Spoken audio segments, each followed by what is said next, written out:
Hey everybody, this is Matt with Keep On Cruising. You know, there are so many different options out there in ships, especially when you're looking to do a shorter trip.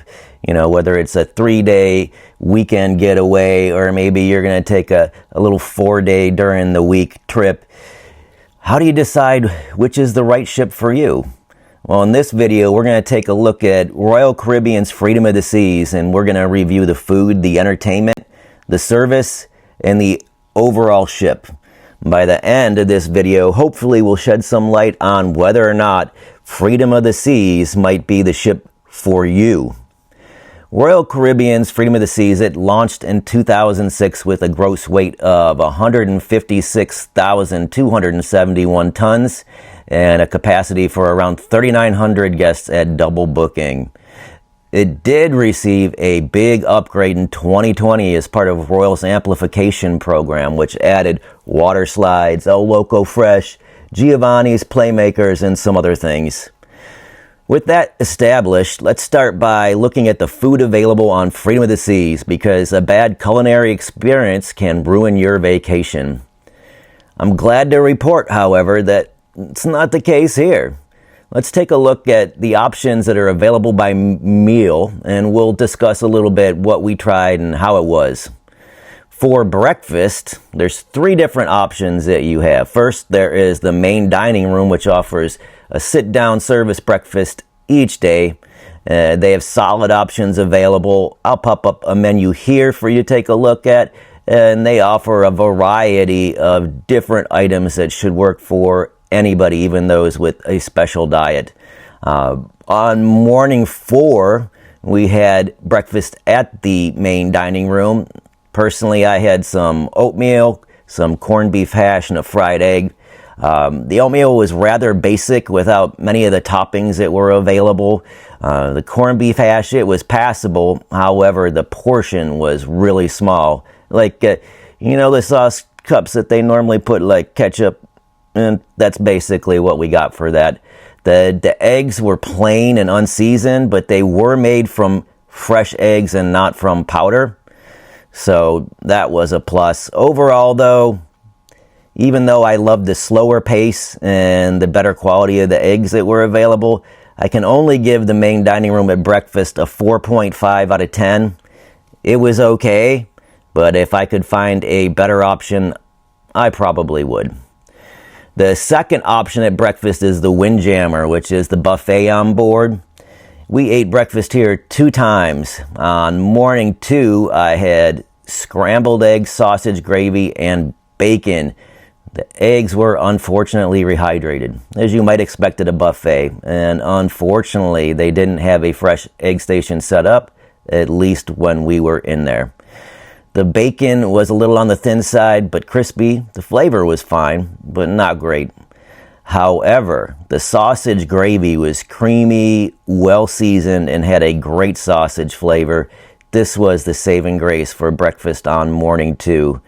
On morning 3, I had oatmeal, trying to pick something healthier. But then I added scrambled eggs, I know, and sausage gravy. The oatmeal was smooth and creamy, but a little thick. Options for toppings, though, were very limited if you're diabetic, which I am. And the only one I could add is almonds, unfortunately. Overall, I'd give the Windjammer at breakfast a 5 out of 10. It had a good amount of variety on there, and there was plenty available. But the food was just okay, like maybe one step above a hotel buffet. It'll fill you up, but in a utilitarian sort of way. The final option that was available for breakfast is the Cafe Promenade, where in addition to coffee beverages, including Starbucks coffees, they offer breakfast pastries and small breakfast sandwiches and wraps. If you're running behind in the morning, you overslept, or you're trying to rush off the ship for an excursion, this is a quick option. The coffee beverages are really great. The pastries and sandwiches are solid. For a quick breakfast, I'd give Cafe Promenade a very good 6.5 out of 10. Moving on to lunch. Lunch has some expanded options on Freedom of the Seas. In addition to the main dining room and the Windjammer, you have El Loco Fresh, which is a fresh style casual Southwest eatery. It's got Sorrento's Pizza and Cafe Promenade. Additionally, there's paid options available for lunch like Playmakers, which features a pub-style menu at a la carte prices, Johnny Rockets, which is a retro-style burger place, Giovanni's Italian Kitchen, and Chops Grill.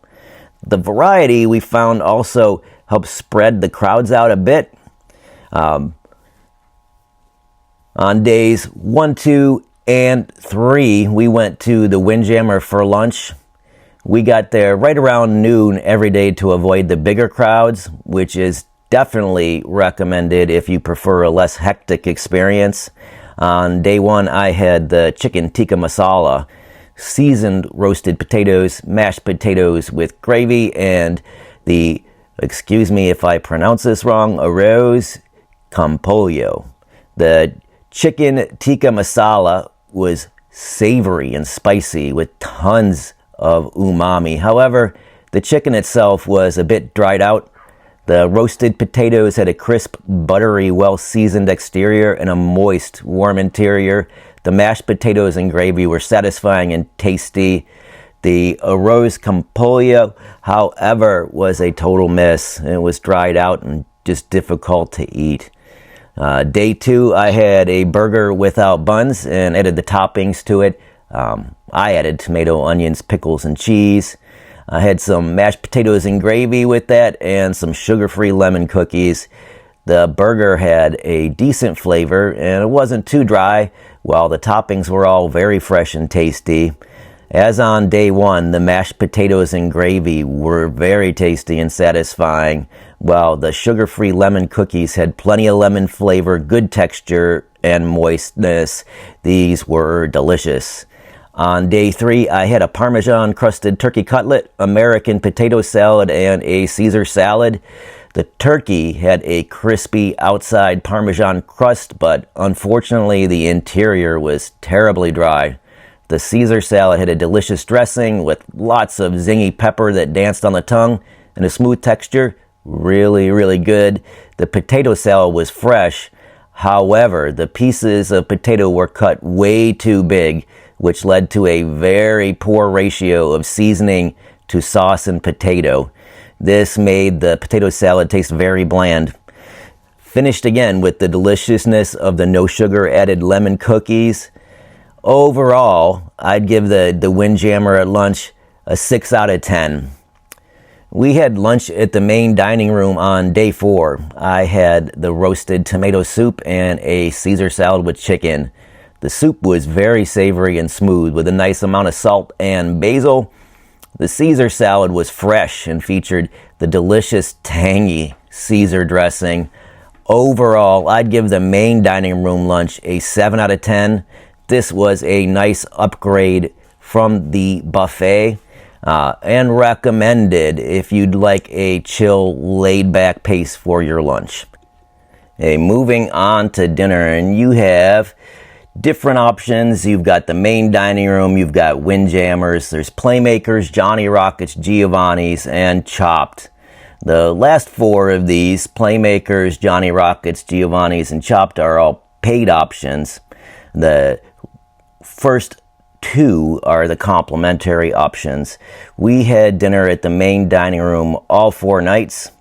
On night 1, I had the escargot and crab cakes for appetizers, and then the pan-fried flaky whitefish for my entree. The escargot was well prepared with good texture and plenty of delicious buttery goodness. The crab cakes were crispy and well seasoned with a nice, warm, moist interior and flavors that danced on the tongue.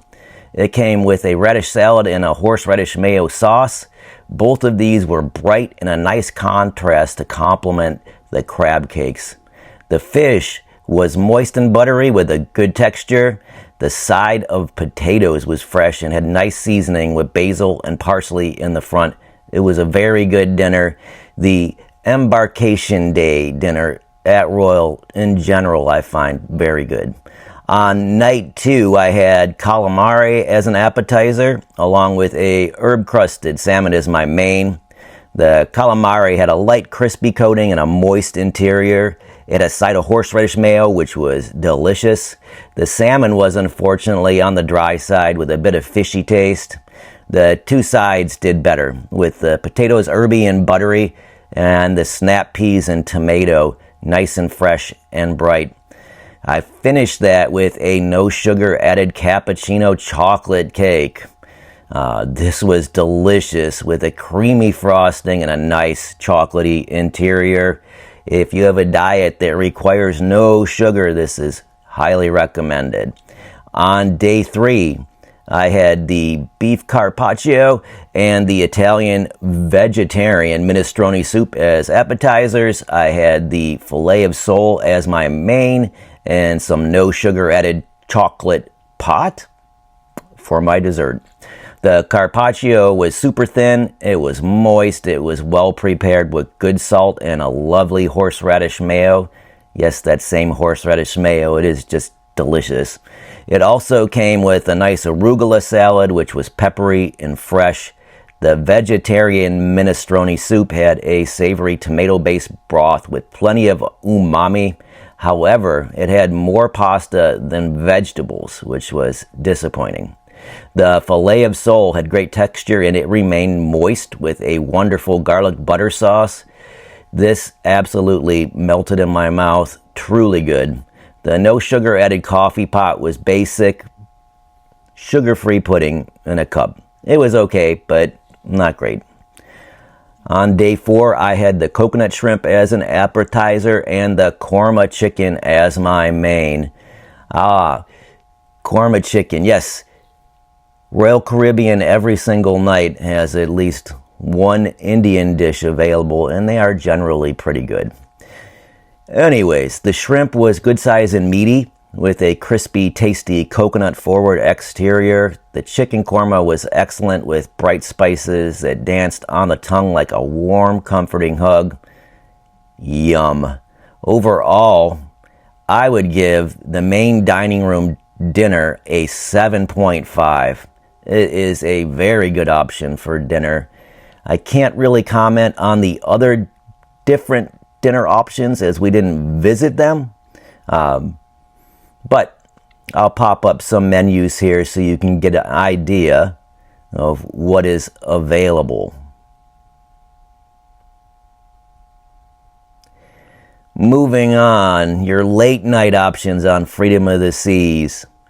This is important because on these short cruises, a lot of times the entertainment goes later into the night. So if you decide you need to get something to eat later, where can you go? Well, on Freedom of the Seas, you've got Sorrento's, which is the pizzeria, and you've got Cafe Promenade. Both of these are complimentary. They also have Playmakers, which stays open very late, but it is priced a la carte. As previously mentioned, Sorrento's is a very solid late night option with pizza made fresh throughout the day, while Cafe Promenade has options for cookies, cakes, and sweets at night. We had a few treats there, and we were definitely satisfied each time. They even had sugar-free options. Playmakers isn't the stop we made this time, but we have been there many times, and they have a solid sports bar menu with plenty of TVs. It's just for a fee. Overall, I would give the late night food on Freedom of the Seas a very solid 7. You won't go hungry at night here. All right, and let's switch gears and let's move on to entertainment. For most of us, entertainment, and especially the evening entertainment, hugely impacts our overall cruise experience. We could stay home and do average things, but on a cruise, we want to have a great time and enjoy our evenings. So, what was the entertainment like on Freedom of the Seas? Entertainment on Freedom of the Seas in the evening was varied and plentiful. They had a performance in the main theater each night, plus game shows, karaoke, live music, movies on the deck. The Star Lounge was one of the popular host venues for many of the game shows as well as karaoke. Freedom of the Seas also has Studio B, which is the ice performance venue. And of course, live music was at many of the bars around the ship. So they had different options for different tastes, which is definitely a plus. For us personally, on night one, the theater show was blasé, like a welcome aboard show. So we skipped it and set out for the casino.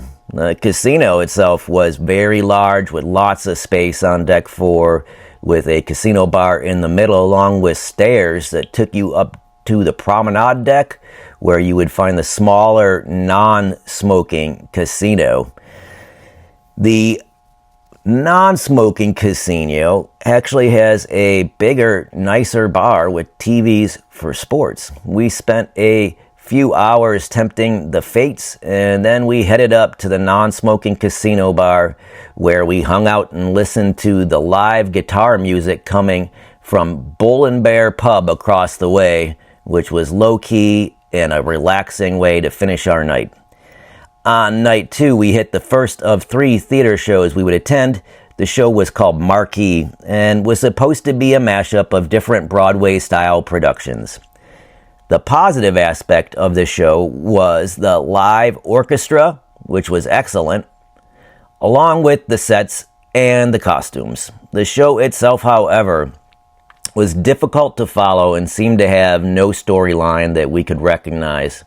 It was a talented cast, but it really missed the mark, at least for us. I would give the show a 5 out of 10.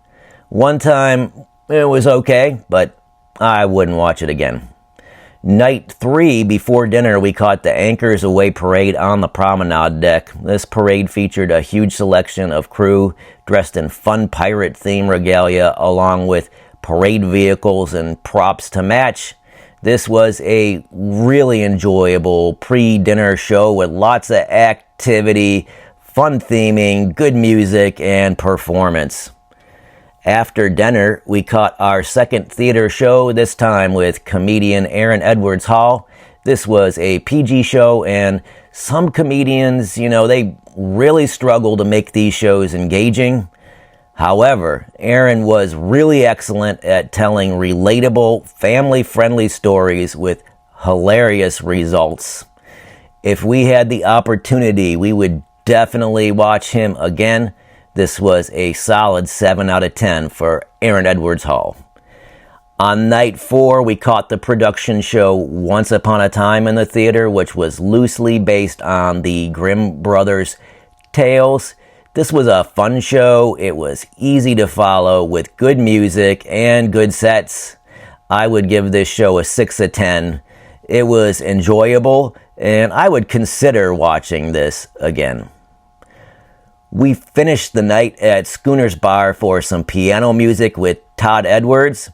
This was really a blast, as he had fun with the crowd while taking song requests. If you haven't ever taken in a performance at Schooner's, I would highly recommend checking it out.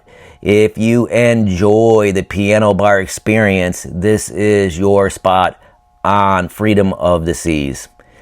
On this cruise, we didn't make the Studio B performance. They only ran one show, and they only ran it 2 different days. But we have caught other shows in Studio B before, and they have all been very entertaining. Overall, I would give the entertainment on Freedom of the Seas a 6 out of 10. It was solid, and there were plenty of options every night, but nothing really amazing that you couldn't catch on a similarly priced cruise on another line. Moving on, again, let's look at service. Service can really make or break your cruise experience. On one hand, a ship could have great food and excellent Broadway-level entertainment, but poor, rude, or inattentive service could ruin it. On the other hand, if you've got excellent service, it can make even an average cruise enjoyable. For us, it definitely fell more in the latter category. Service on Freedom of the Seas was generally excellent. We were fortunate enough to have the same servers in the main dining room each night, and they went over and above. They greeted us by name, remembered our preferences and drinks, helped accommodate our dietary needs, and took the time to interact with us. Bar service was also excellent. In the main theater, the same drink server was there for us each night and remembered what we liked to order for the shows. How often does that happen? We also enjoyed spending time interacting with the bar staff at Schooners and the smoke-free casino bar. Even the service in the Windjammer was better than usual. Guest services was able to correct the one issue that we did have. My wife, Steph, they had the wrong face attached to her card, which was causing some issues for us. So we headed down to guest services, and while we were in line, before we even got to the desk, a nice staff member came up and asked us what our issue was, and they took it on and got it corrected for us. And then finally, our room service. Although our room attendant seemed way overworked, he was super friendly when we saw him, and he kept our room very clean. Overall, I'd give service on Freedom of the Seas a 7.5 out of 10. The great service on this ship helps elevate the entire experience. And finally, the ship itself. As previously mentioned, Freedom of the Seas was launched in 2006, which makes it 20 years old this year. Wait, is 2006 really 20 years ago? But anyways, it did receive some major upgrades in 2020 as part of the ship's royal amplification that gives it some venues and amenities not available on many older ships, such as sister ship Liberty of the Seas that runs similar short itineraries. This added some fun spaces for the younger passengers, like the Perfect Storm water slides and the Flow Rider surf simulator. It also added some more casual dining venues with El Loco Fresh and Playmakers, and the non-smoking casino. The rest of the public areas were well maintained, but called back to 2006 for sure with more classic styling. Personally, we enjoy the classic styling, and it had an updated selection of venues. The rooms, however, really showed their age in terms of wear and tear, as well as in the dated decor. So this was a little bit of a bummer. The ship, however, was fairly easy to navigate, but there were some areas, such as the Windjammer and the Royal Promenade, that tended to overcrowd at times.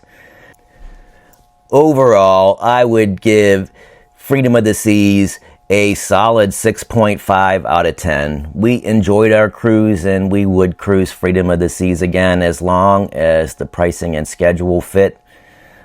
But how would Freedom of the Seas compare to similar offerings from Royal and other cruise lines? I think we'll save that for another time. Anyway, have you been on Freedom of the Seas? And if you have, what were your thoughts on it? Let me know down below. Or if you haven't been on her yet, but you're considering it, please feel free to post your questions in the comment section, and I will answer back everyone that I see. Thank you so much for watching. And if you like our video, please remember to give us a thumbs up and share this with your close cruising friends. And if you would like to see more cruising content like this, please make sure to subscribe to our channel. We really appreciate it. Once again, this has been Matt with Keep On Cruising. We'll see you next time.